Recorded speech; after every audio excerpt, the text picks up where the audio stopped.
Saya sampaikan tidak ada kebocoran data dari aplikasi Peduli Lindungi. Ya, sekali lagi tidak ada kebocoran data dari aplikasi Peduli Lindungi. Jadi setiap orang bisa mengakses sertifikat vaksin melalui aplikasi Peduli Lindungi dengan memasukkan 5 komponen.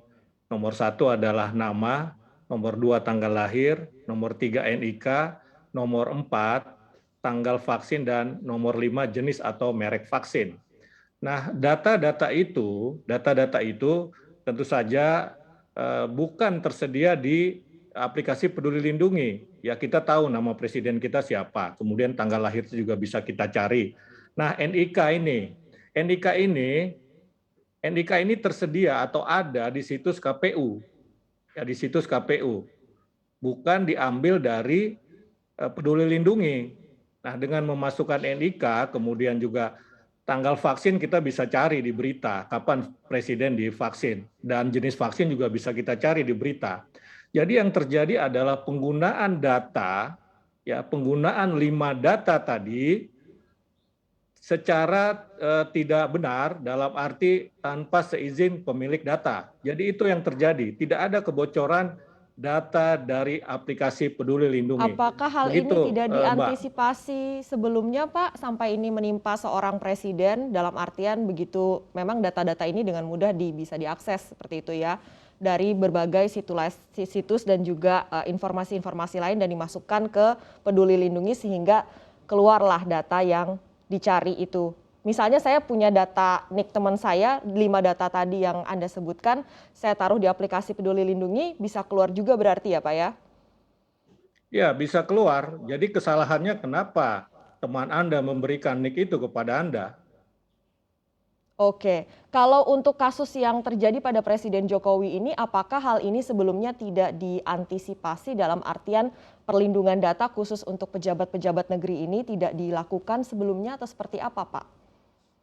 Jadi begini, kalau untuk mengakses sertifikat vaksinasi, sebelumnya kami melakukan antisipasi dengan memasukkan nomor HP. Ya, dengan memasukkan nomor HP baru bisa mengakses vaksinasi selain 5 data yang tadi.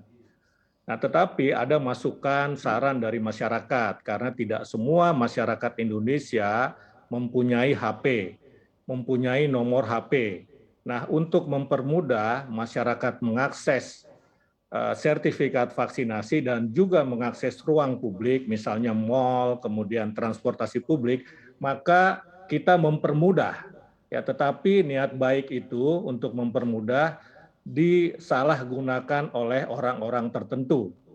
Ya, data NIK presiden itu ada di KPU, ya ada di KPU. Begitu juga barangkali NIK pejabat lainnya. Nah, karena itu Kemenkes kemarin mengatakan akan menutup atau mendelete data tentang NIK para pejabat begitu. Jadi antisipasinya sebetulnya sudah kita lakukan sebelumnya, tetapi karena adanya masukan dari masyarakat untuk mempermudah, maka nomor HP tidak menjadi komponen yang mesti dimasukkan ke dalam aplikasi Peduli Lindungi.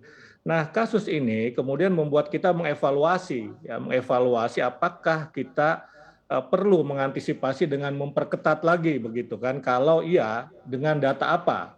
Intinya pemerintah tidak ingin mempersulit masyarakat ya, tetapi di sisi lain kita juga tetap melindungi data pribadi masyarakat. Dan yang paling penting juga dengan aplikasi Peduli Lindungi itu kita ingin mendeteksi atau mengendalikan laju COVID-19 dalam konteks tracing, testing, dan treatment. Jadi data Peduli Lindungi itu sejauh ini aman, karena itu jangan ragu untuk mengunduh ya atau mendownload aplikasi Peduli Lindungi. Begitu, Mbak Alin. Untuk informasi lebih lengkap dan berita terkait, jangan lupa klik link di deskripsi.